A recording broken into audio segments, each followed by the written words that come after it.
speaker is colleague Kianoosh Rezania. His contribution has as title Conceptual Metaphors in the Verbal and Visual Representations of Achaemenian Country Lists. Thank you very much. I'm not Italian, but it's difficult to keep an Iranian in Italy sitting as an Italian, so therefore I stay here, and as I have to show you some things on the screen, I would like to stay and not sitting. I apologize. So what I want to talk is about the order of the figures of the delegation scenes in Achaemenian art. So as we have, for example, as we have here an example of the Apadana Palace, we see some figures of different countries of the whole empire, which brings gift to the king. And my question is, how is the spatial order of them? So we have these different countries of this map and how they are represented in the these reliefs. So to go in this direction and answer this question, I would like to start with in short introduction of frames of references and mental map and linearization, which comes actually from the cognitive linguistics and probably known to most of you, but to be on the same page. And after that, on the actually what is the old Iranian absolute frame of reference that is important to speak as well. So it's not the egocentric frame of reference which we know from many different languages.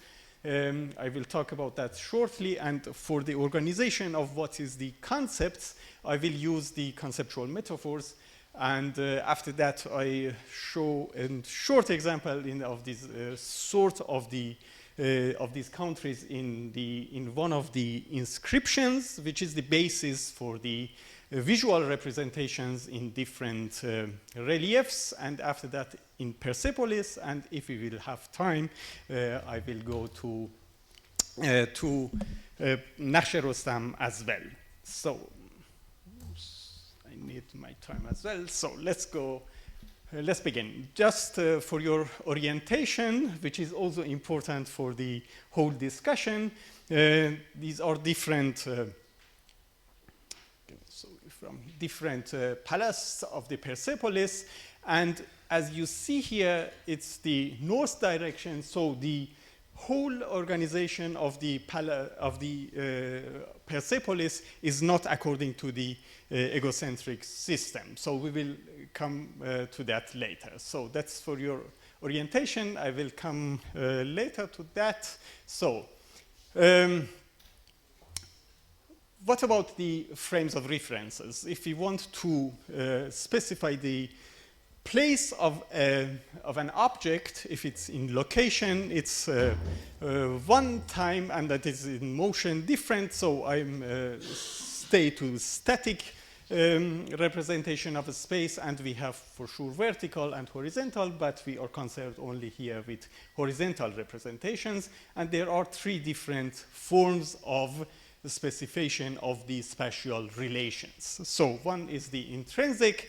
It is intrinsic if I say, for example, the ball in this left picture is in front of the chair. So I assume that this object, the relatum, the chair, has an axis, and I specify the place of the trajectory, the ball, according to the axis of the of this object relatum. So if in this relative spatial relation, we have three objects, also the angle of the viewer. So if I say in this way that the ball is in front of the chair, I assume the axis of the viewer for the spatial coordination. And in this form, if I say the ball is on the north of the chair, I use the absolute frame of reference. So they are these two, actually, these relative and absolute are important for my discussion, and for sure, what is the absolute frame of reference in Achaemenian art. So, actually, if you see here, we do not have the main axis of Persepolis is not the egocentric east-west axis, but it is an axis which goes from the sunrise point of the sun at the summer solstitium to the sun set of at the winter solstitium. So that is the solstitial ordination. And it is exactly calculated according to the astronomical points of view, but also by the observation. It is completely clear that at summer solstitium, the sunrise, the first rays occurs completely according to these walls. So, and important is here to keep in mind, we have here a small mountain, according to the Iranian ones. In German, it would be probably a high mountain. So it is a mountain here which delays the sunrise point, and that is important to keep in mind. Therefore, these grades are different from what we assume to be. Okay. So, and if we see the Achaemenian map according to these 4 points and these 2 axes, they played a prominent role in the linearization of the whole map in the Achaemenian inscriptions for the linearization of these lands. So, but if, going into the direction, we have keep in mind the mental map, so we do not speak about the an objective map which was probably present for the scribe at this point, but about the mental map, which is a subjective individual representation of the environment, and it is purposeful. That is important as well to keep in mind, and for sure selective. So only some regions of this of the whole empire has been highlighted in these inscriptions. So, and with a process, this two-dimensional representation should come into one-dimensional. Linearization is necessary here, and for this linearization, 2 decisions should be made. It is the beginning point, the starting point, where I should start. It is probably easy to decide at the center where the king sits, and order of the whole countries. So, but after to that, for the last point from the introduction is the conceptual metaphors.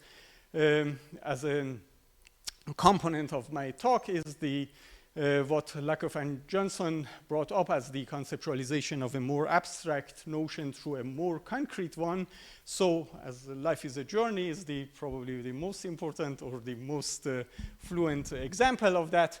But what I am concerned with that is actually for this, or the order of the delegation figures, which conceptual metaphors have been used here. For sure, it is easy to think that more is up and more is center is probably very prominent, and it will be the case, no something irrelevant here, but we will see that more is front is not so is not always the case, and especially the case of right and left and these absolute spatial representation is my question. So, shortly about this linearization process, if we have the map of the Achaemenian Empire, this linearization, for example, in the inscription of Xerxes is done in this way, that it starts at the center and goes in 2 circles around the empire. So it is important. So that's for sure always the case that they start from the center, but the real beginning point is here, goes from actually the sunrise point of summer-solstitium in counterclockwise in 2 circles and lists all the countries. And important is, before going now to the visual representations, that actually it is assumed, and that is an hypothesis by I do not remember now by whom it was, but that is an old hypothesis that accepts, okay, that there was a list here, and all of these representations, the visual representations, are based on this singular list of the old countries. I assume it was by Herzfeld that in 1966 did its hypothesis, and it is continuously assumed by other scholars as well. So, if my analysis of all of these inscriptions shows actually this order that we have either this form, it is a starting point from after the center. The starting point is the sunrise at summer-solstitium clockwise, or it is the starting point is the sunset at winter solstitium and counterclockwise or clockwise. That is a question, okay, why both orders? I have not really a good answer for that, but we see both orders also in the Avestan lists as well. So,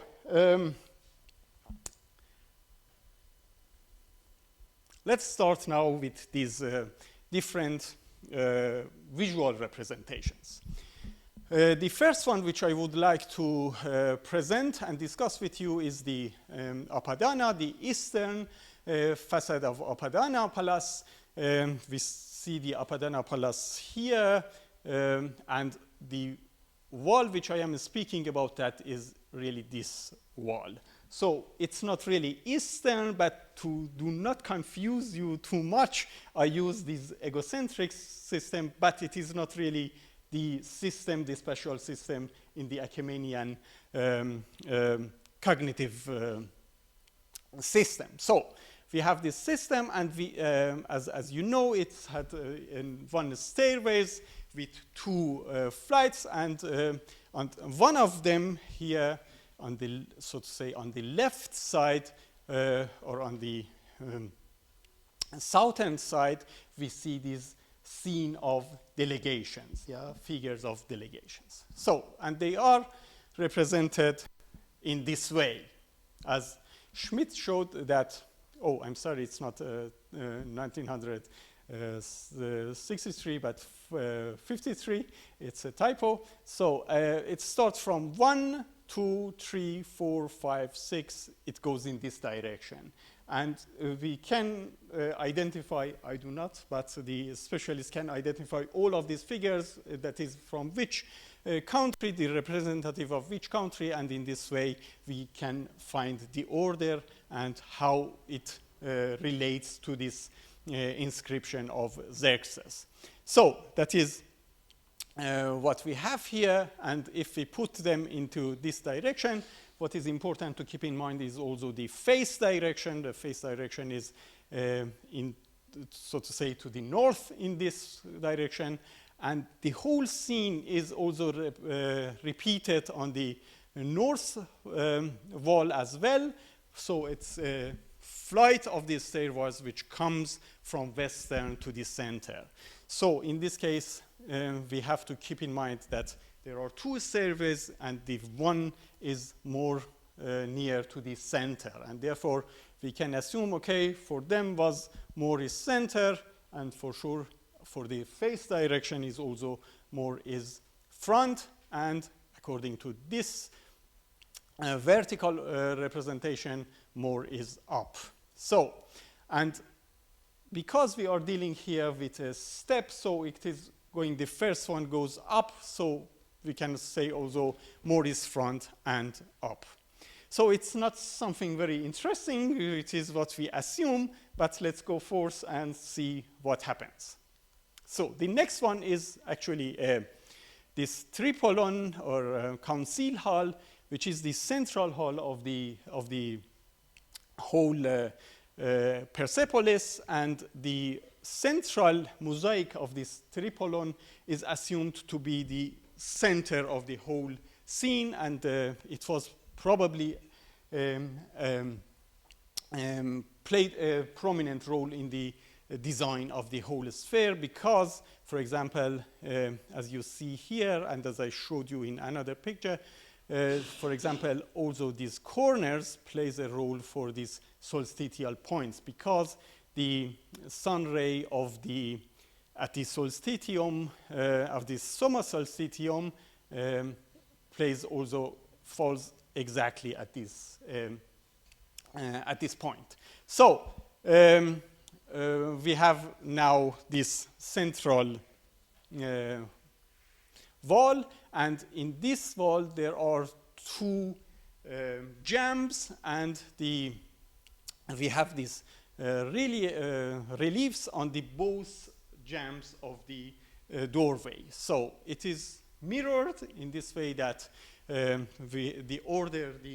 face of the king and all of these figures so goes from outside to inside, probably with the direction of the person who goes from out into inside. So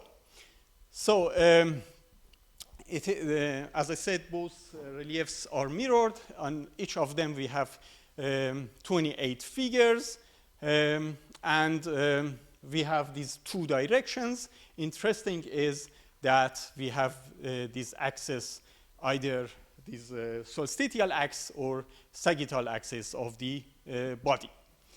So what helps us now is the next one is the I have to come back to these 100 columns because it has a specificity that it's not represented 28 figures on both sides, but they are divided on two different jambs of the door. So we have another dimension, a third dimension comes into play. So that is what you see here. They are only 14 figures on the right and on the left. Or better to say, on the eastern and western side of the doors. So, and interestingly, they start in this way, that the first one is, so to say, on the left if you go through the gateway, and the second on the right. So the starting point is on the left. And it is not usual for the Iranian culture, as Velizar showed as well, in this purification ritual, for example, always is the right side. This is, so to say, has a higher place. So the question is why they actually start from the left. And it's not possible to say actually it's left. We have to pose the question, okay, probably they do not use the relative frame of reference, but the absolute, their own absolute frame of reference. Okay, and normally what the cognitive linguists do at this moment is a test called turn the table. They do that, the test person sits on a table, and these three figures or similar figures are given to him, and after turning 180 grade, he or she has to sort them as she or he will. So, and if the test person uses the relative frame of reference, the result would be something like this. But if he or she uses the absolute frame of reference, the result will be the other way around. And now I need a test person from Achaemenian period, which is not probably available, but probably is available. So let's go to the fourth stairway of Palace H, that is a palace built by Xerxes, and it is in here.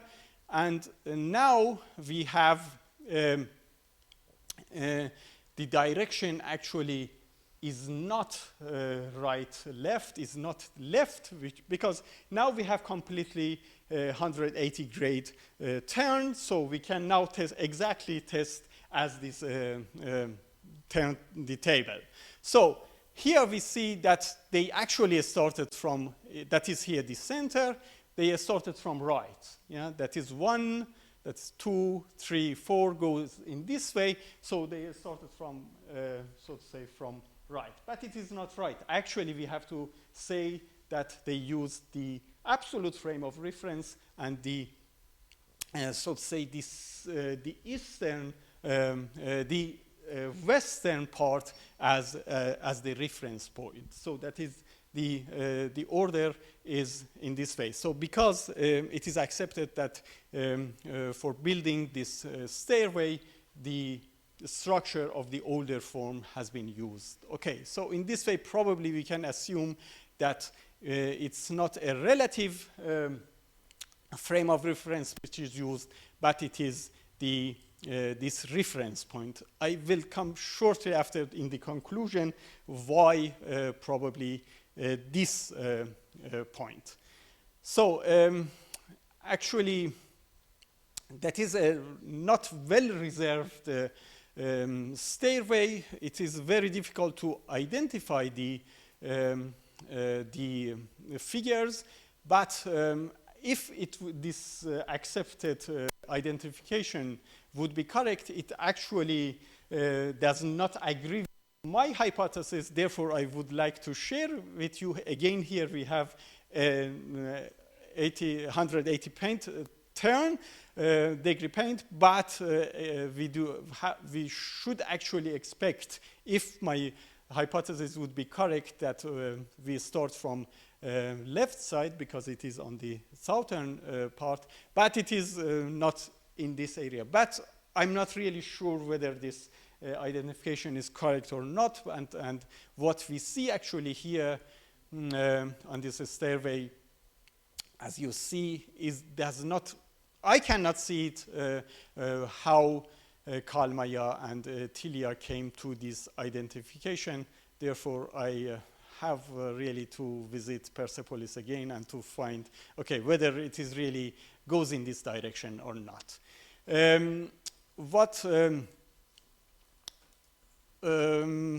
How many minutes do I have? Probably not so. Okay, thank you very much. No, only yes. Yeah, I will. Yes, okay. I will go further. There's Nakhshe Rustam I do not represent, so just only to say you something which is very unusual here is that the order is not that the second person is in the back of the first person, but the other way around. Actually, it begins with Parsa, and the second person, so say the Mada, the media, is in front of him. It is a question why it is in this way. Probably in the discussion we can go to that. So what is probably the most important thing is that they used probably this absolute frame of reference in the Achaemenian Empire for the orientation also of the